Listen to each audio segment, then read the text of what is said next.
जय कल्याण। महादेव कल्याण करें। महादेव। महादेव कल्याण करें। महादेव। महादेव कल्याण करें।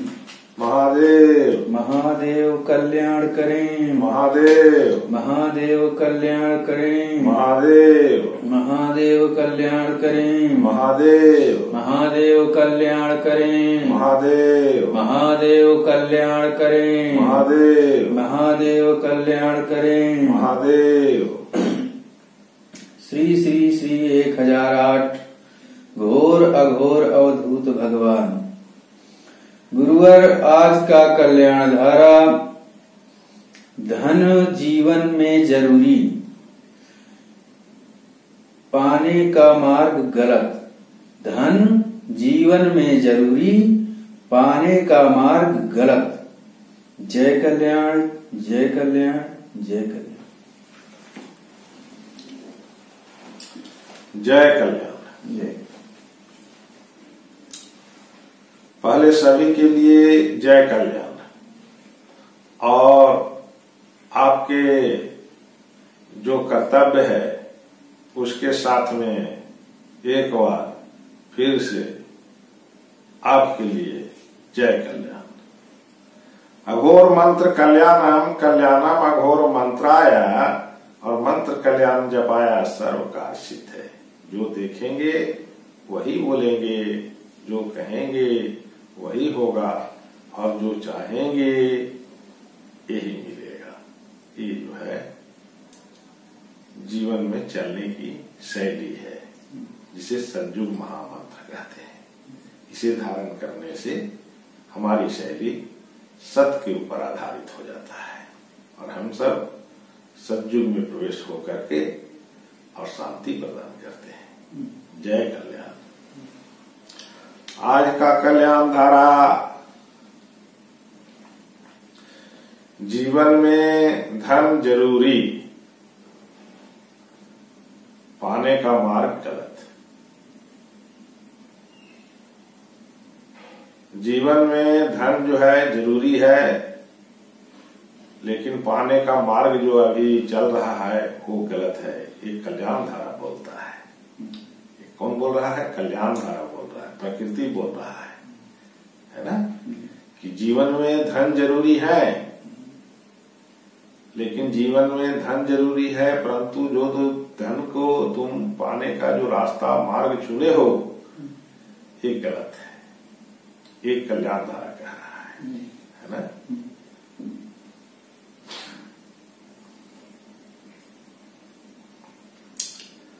पहले हमें समझना चाहिए कि धन है क्या चीज।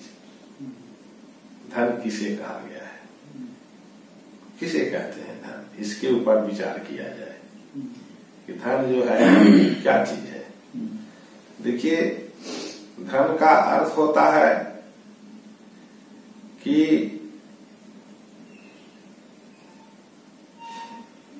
यह जो पृथ्वी है यह धन है। समझ गए? पृथ्वी जो है तो धन है, और इसी के ऊपर सारी व्यवस्था जो हमारे जीवन जीने के लिए साधन बनाए गए हैं वो इस पृथ्वी के ही ऊपर है, जिसे धन से संबोधन किया गया है कि नहीं? हम धन को छोड़ करके और जीवन नहीं जी सकते। धन हमारे लिए अति आवश्यक है ना? बहुत जरूरी है। आप उसको छोड़ करके शरीर में रह ही नहीं सकते, है कि नहीं? अगर धन को आप कहो कि बिना धन के हम रहेंगे, तो आप नहीं इस शरीर में रह सकते। कहेंगे गुरुजी कैसे? देखो, इस पृथ्वी के ऊपर जो भी चीज है सभी का संबोधन धन से हुआ है ना? हम सांस भी ले रहे हैं तो इस वायुमंडल से ही ले रहे हैं। आप कहो कि हम बिना सांस लिए रहेंगे, मतलब आप नहीं रह सकते।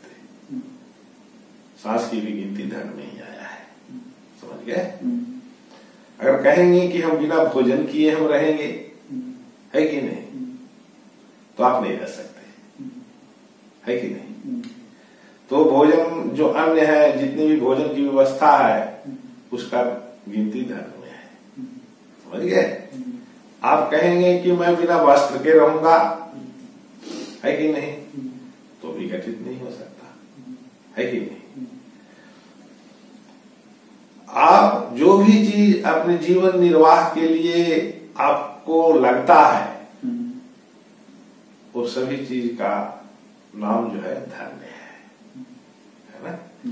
जीवन निर्वाह करने के लिए जो भी वस्तुएं प्राप्त होते हैं और उसे हम जो भोगते हैं, उसका नाम धर्म है, और वो हमारे जीवन के लिए अति आवश्यक है। अगर उस चीज को हम बिना भोगे कहेंगे कि इस धरती लोक में रहें, तो आप रह ही नहीं सकते, है ना। तो वो क्या चीज है धर्म?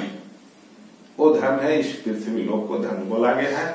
और यहाँ जो सारी वस्तुएं हैं, उस वस्तुएं को जो हम कार्य करेंगे, जिसे हम सेवन करेंगे, वो हमारे लिए व्यवस्थित रखा गया है ना। परंतु जो चीज हमारे जीवन निर्वाह के लिए चाहिए,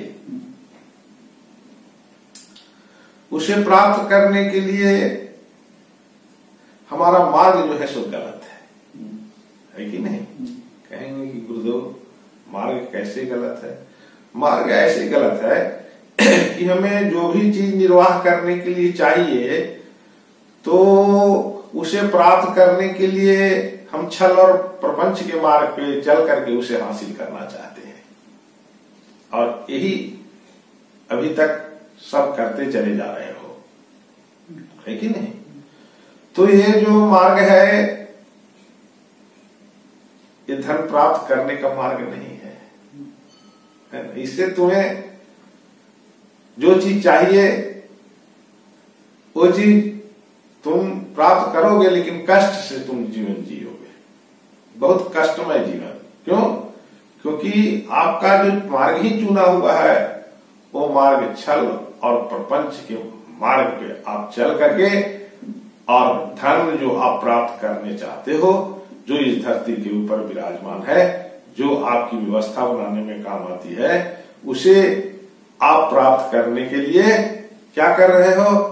छल और प्रपंच के मार्ग पर आप आगे चल करके और उसे हासिल करना चाह रहे हो, है कि नहीं। तो ये जो हमारा मार्ग जो है कि नहीं, ये मार्ग गलत है। इस मार्ग से जब तक आप जीवन जीने के लिए धरती के ऊपर कार्य करते रहोगे, तुम धन की स्थिति में नहीं पहुंचोगे। तुम धन की दौड़ में रहोगे, लेकिन धन की स्थिति में तुम नहीं पहुंचोगे, है ना। प्राप्त करने के लिए तुम्हारी दौड़ है कि धन बहुत हो जाए, सब चीज हमारा ही हो जाए, है कि नहीं। इसकी दौड़ में तुम हो, है ना। जितना हमें चाहिए उससे भी बहुत ज्यादा तुम दौड़ में उसको हासिल करना चाहते हो, लेकिन प्राप्त करने का जो तुम्हारा मार्ग है, वो मार्ग जो तुम चुने हो, वो छल और प्रपंच के मार्ग पे तुम चल करके वो उसे हासिल करना चाहते हो। तो ये जो मार्ग है, ये धन की स्थिति में आपको नहीं आने देगा। आप परेशानी की स्थिति में रह करके ही जीवन जियोगे, धन की स्थिति में नहीं जियोगे। और जब तक आप धन की स्थिति में नहीं आओगे, है कि नहीं, धन की स्थिति में नहीं आओगे, तब तक आपके साथ छल और प्रपंच ही चलते रहेंगे। जो आपका जीवन नरक के रूप में व्यवस्थित रहेगा, नरक के रूप में उपस्थिति देगा, और उसी मार्ग में आप कार्य करते हुए आगे बढ़ते चले जाओगे। समझ गए? तो जीवन में हमें धन जरूरी है कि नहीं, लेकिन हमारे को उसको हासिल करने का जो हमने मार्ग चुना है, वो हमें नरक में स्थापना करके रखा है ना।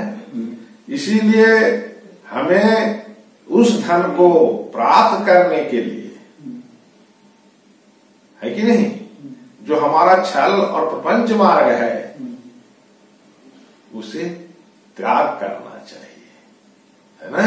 जब तक उसे हम त्याग ना करेंगे तब तक हम धन्य की स्थिति में नहीं आएंगे। लोग कहते हैं ना, धन्य है महाराज, है ना, ये धन्य है महाराज, है कि नहीं? धन्य है कहने का अर्थ है कि जो इस सृष्टि के ऊपर कार्य करने के लिए आए थे और जो आप करने नहीं सक रहे थे वो काम को आपने शुरू कर दिया, अपने कार्य शैली में उतार दिया, तो ये स्थिति क्या होती है? धन की स्थिति होती है ना? अब आपके मार्ग पहले जैसे अपने जीवन निर्वाह करने के लिए जो भी चीज आपको लगते थे वो मार्ग को छोड़ करके अब आपने कल्याण मार्ग को चुना, है कि नहीं? और लोगों की हित की कामना करते हुए, है ना, और अपने मार्ग को अग्रसर किया। जो ये आपने अग्रसर किया ये स्थिति धन्य की होती है, ये स्थिति धन्य की होती है। तो हमें धन की स्थिति में पहुंचना है कि नहीं? धन की स्थिति क्या है? हम अपने कार्य शैली को छल प्रपंच रहित आत्मबोध के अनुसार जो हम कार्य में आगे बढ़ते हैं ये हमारी स्थिति धन की होती है ना? और जब हम इस स्थिति में विराजमान होंगे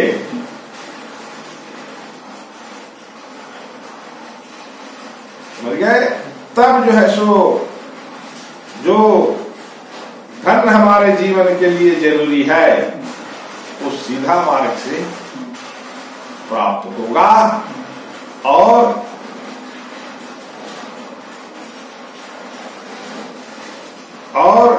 धन की स्थिति में रह करके आप परिपूर्ण हो जाएंगे, परिपूर्ण हो जाएंगे, है ना? परिपूर्णता आपके अंदर में आ जाएगी। हाँ, परिपूर्णता क्या हुआ भाई? परिपूर्णता का अर्थ है जो हम अपने कार्य शैली में छल और प्रपंच को लेकर के चलते जा रहे थे, है कि नहीं? जो धन को प्राप्त करना चाह रहे थे वो जीवन हमारा अब समाप्त हो गया, है कि नहीं? अब हम कल्याण की स्थिति में हैं, समझ गए? और उस स्थिति में रह करके धन के स्थिति को प्राप्त किया और जीवन चलाने के लिए जो भी हमें चाहिए वो बिना कठिनाई के धन की स्थिति में सब कुछ प्राप्त होंगे। ये जो है सो सही मार्ग है, तो हमें सही मार्ग को ग्रहण करना चाहिए। तो सही मार्ग को ग्रहण करने के लिए हमें क्या करना है? मानसिक चेतना में मात्र कल्याण को रखना है। जब चेतना में कल्याण को रखेंगे तो हमारी कार्य शैली छल प्रपंच रहित हो जाएगा, है ना?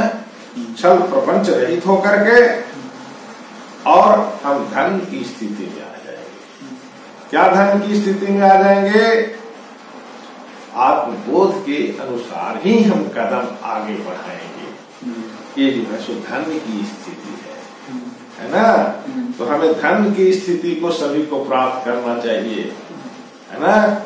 और अपने जीवन निर्वाह जो हमें करते हुए आगे बिताना है ये सुशोभित बनाना चाहिए। इसकी स्थिति जो होती है वो शांति की होती है ना? जो आप धन की स्थिति में चल जाएंगे तो आप शांति में चल जाएंगे, है ना? क्योंकि आपके अंदर में एक नशा हो जाएगा। क्या नशा हो जाएगा? आत्मबोधी नशा हो जाएगा। आप आत्मा के साथ ही कार्य करोगे, है ना, ये परिपूर्णता की अवस्था है। इसीलिए हमें सभी को आत्मबोध को अपना करके आगे बढ़ना चाहिए, है ना। और जो इस पृथ्वी को हमने धन्य मान करके कार्य किया है, तो यही सब व्यवस्थित है, उसे हमें सही रूप से प्राप्त होते चला जाए, इसके लिए धन की स्थिति में आना चाहिए। जय कल्याण, जय कल्याण, जय कल्याण। पंडित जी आप भी वेद मंत्रों का उच्चारण करें। और इस संपूर्ण पृथ्वी पर ये रत्न गर्भा है, वसुंधरा माना गया है। रामचरितमानस में भी गोस्वामी तुलसीदास जी महाराज ने लिखा है कि सकल पदार्थ है जग माही, कर्महीन नर पावत नाही। इस सारी पृथ्वी में पदार्थ यानी धन संपदा है, लेकिन जो कर्महीन व्यक्ति है, अपने मन को निष्कपट छल प्रपंच के साथ जीवन जीता है, दूसरों के परोपकार की भावना नहीं है, उसे वो धन प्राप्त नहीं होता है और वो अशांति में जीता है, उसका कल्याण किसी काल में संभव नहीं हो सकता। यही हमारे गुरुदेव जी ने आज के मार्गदर्शन में कल्याण धारा के रूप में आप सबके सामने प्रस्तुत किया। जय कल्याण, जय कल्याण, जय कल्याण, जय। ओम स्वस्ति न इंद्रो वृद्धसरावाः, स्वस्ति नः पूषा विश्ववेदाः, स्वस्ति न सतार्क्ष्यो अरिष्टानेमिः, स्वस्ति नो बृहस्पतिर्दधातु।